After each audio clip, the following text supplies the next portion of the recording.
Hello guys, તો આજે આપણે ચર્ચા કરશું કે માર્કેટમાં જ્યારે ડાઉનફોલ આવે, કોઈ એવી પરિસ્થિતિ હોય કે જેનાથી માર્કેટ 10% 5% ડાઉનમાં વયું જાય છે, કોઈ એવો પેન્ડેમિક છે. અત્યારે તમે જાણો છો કે અમેરિકામાં મંદીનો માહોલ છે, બરાબર. બધા એવું કહે છે કે અમેરિકામાં મંદી આવશે. તો હવે આપણે બધા જાણીએ છીએ કે અમેરિકા છીકે ને તો બધાને શરદી થાય. તો એવા ટાઈમમાં આપણે પોઝિશન હોલ્ડ કરવી કે આપણી જે પોઝિશન છે એને વેચીને કટ ઓફ કરી નાખવી, કે શું કરવું, કે એફએનો ટ્રેડર છે તો એને કઈ રીતે આગળ વધવું આવા માહોલમાં, તો આપણે આજે એના વિશે ચર્ચા કરશું. તો પહેલી વસ્તુ, એક માર્કેટ જે છે ને એ આપણને કોઈને ખ્યાલ નથી કે માર્કેટ જે છે ને એ કયા રસ્તા ઉપર જાય છે. ડાઉનફોલના રસ્તા ઉપર જાય છે કે અપર જાય છે. કારણ કે તમે હમણાં જોયું જ્યારે આ વસ્તુ હમાસ ઇઝરાયલનું જે બધું વસ્તુ થઈ, અમેરિકાનું થોડુંક આવ્યું, જાપાનના થોડાક ન્યૂઝ આવ્યા, તો માર્કેટ સડનલી 5%, 2%, 3% નીચે પડી ગયું, બરાબર. બીજા દિવસે પાછું માર્કેટ રિકવર થયું, થોડુંક ઉપર ગયું, બરાબર. આજે પાછું અમેરિકાનું માર્કેટ છે તો અમેરિકાનું માર્કેટ આજે 600-700 પોઈન્ટ પાછું નીચે ખુલ્યું, બરાબર. તો એવા ટાઈમમાં આપણે શું કરશું? તો એવા ટાઈમમાં પહેલી વસ્તુ એ કે જે એફએનો ટ્રેડ કરે છે, ફ્યુચરમાં ઓપ્શનમાં જે કોઈ પણ વ્યક્તિ ટ્રેડ કરે છે, જે કોલ પુટ લે છે, એ લોકોને એક જ વસ્તુ કરવાની કે તમે જે આ વસ્તુ જે છે જ્યાં સુધી આ ચાલુ છે ત્યાં સુધી તમારે કોઈ પણ પ્રકારનો ટ્રેડ લેવાનો નથી. કારણ કે માર્કેટનો ખ્યાલ નથી. માર્કેટ સવારે 10 વાગે ઉપર હોય, અમેરિકામાં કોઈ એવા ન્યૂઝ આવ્યા અથવા તો કોઈ ઇઝરાયલે કોઈ ઉપર મિસાઇલ ફેંકી અને માર્કેટ 10, 11, 12 વાગ્યા સુધી તમને એમ લાગે ઉપર છે, તમે કોલ લઈને બેઠા, અચાનક ડાઉનફોલ આવે તો તમે આખા મહિનામાં, આખા અઠવાડિયામાં જે પણ વસ્તુ કમાણા હશો, જેટલા પણ રૂપિયા કમાણા હશો, એ બધા જ 5 મિનિટમાં વહી જશે. માર્કેટ તમને બહાર નીકળવાનો ચાન્સ જ નહીં આપે. તો એવા ટાઈમમાં ખાસ કરીને એફએનો જે ટ્રેડર છે એ ટ્રેડરે કોઈ પણ પ્રકારનો ટ્રેડ લેવો નહીં, બરાબર.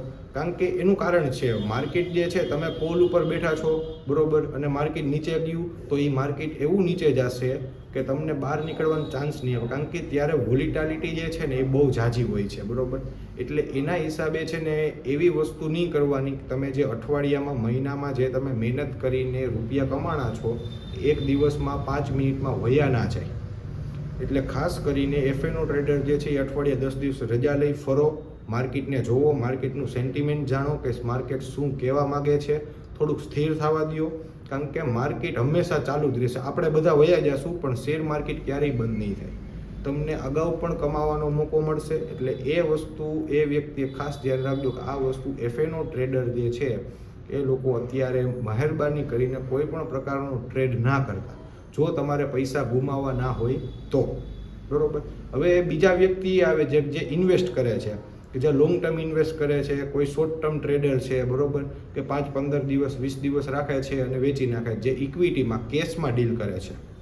તો એવા વ્યક્તિઓએ પેનિક થવાની જરૂર નથી. આપણે હર્ષદ મહેતાની સિરીઝ છે એમાં ડાયલોગ હતો, બરાબર, કે માર્કેટ હોય કે આપણે જવાનું તો ભવિષ્યમાં ઉપર જ છે. એટલે આ બધી જે વસ્તુ છે ને એ શોર્ટ ટર્મ માટેની છે. માર્કેટ ક્રેશ થાય અથવા જે યુદ્ધ ચાલે છે, જે મંદી છે, બરાબર, જાપાનમાં કોઈ પણ વસ્તુ થાય છે, તો એ બધી વસ્તુ શોર્ટ ટર્મ માટે છે. એ 15 દિવસ, મહિનો દિવસ, 2 મહિના, 3 મહિના, એ પછી માર્કેટ પાછું ઉપરની તરફ રિકવર થઈ જ જશે. એટલે કે જે લોંગ ટર્મ, જે કેશમાં ડીલ કરે છે, જે લોંગ ટર્મ ઇક્વિટીમાં જે ડીલ કરે છે, બરાબર, એ લોકોને ખાસ સૂચના કે પેનિક થવાની જરૂર નથી. માર્કેટ જે છે એ થોડોક ટાઈમ નીચે હશે, પાછું ઉપર વહી જશે, પછી ધીમે ધીમે સ્ટેબલ થઈ જશે. જો તમે પેનિક થયા અને તમને એવું થયું કે માર્કેટમાં અત્યારે મંદી છે, હું અત્યારે નુકસાનીમાં છું, હું નીકળી જાઉં, તો એ વસ્તુ ભૂલે ચૂકે કરતા નહીં. હોલ્ડ કરો, તમારી જે પણ પોઝિશન છે એના ઉપર હોલ્ડ કરો, વોચ કરો, બરાબર. ધીમે ધીમે માર્કેટ સુધરશે, અપર જશે, ત્યારે તમે કોસ્ટ ટુ કોસ્ટ એક્ઝિટ કરો અથવા તો પ્રોફિટ લઈને એક્ઝિટ કરો, પણ નુકસાનીમાં એક્ઝિટ કરવાનું નથી. જે લોકો ઇક્વિટીમાં ડીલ કરે છે એ લોકો, કેશમાં શોર્ટ ટર્મ માટે છે, તો શોર્ટ ટર્મમાં જે લોકો કરે છે કે ભાઈ 5-15 દિવસ શેર રાખે, 2-3% વધે એટલે વેચી નાખે, તો એવા વ્યક્તિઓને પણ ખાસ સૂચના કે જે તમારી પોઝિશન જે છે એ હોલ્ડ કરો. જો તમે પ્રોફિટમાં હોય તો એક્ઝિટ કરો, અથવા નુકસાનીમાં હોય તો હોલ્ડ કરો, પણ નવો કોઈ પણ પ્રકારનો શેર અથવા નવી કોઈ પણ પ્રકારનો ટ્રેડ લેતા નહીં. કારણ કે કોઈ પણ પ્રકારનું આપણને ખ્યાલ નથી કે માર્કેટ કઈ બાજુ જશે. તો એ વસ્તુને ખાસ ધ્યાન રાખજો કે આપણે નવો કોઈ પણ ટ્રેડ લેવાનો નથી. જે પોઝિશન છે એ પોઝિશન ઉપર બેઠા રહ્યો, બરાબર. ખાસ કરીને કારણ કે માર્કેટ જે છે ને અત્યારે વોલેટિલિટી જાજુ હોય, બધામાં ડર હોય.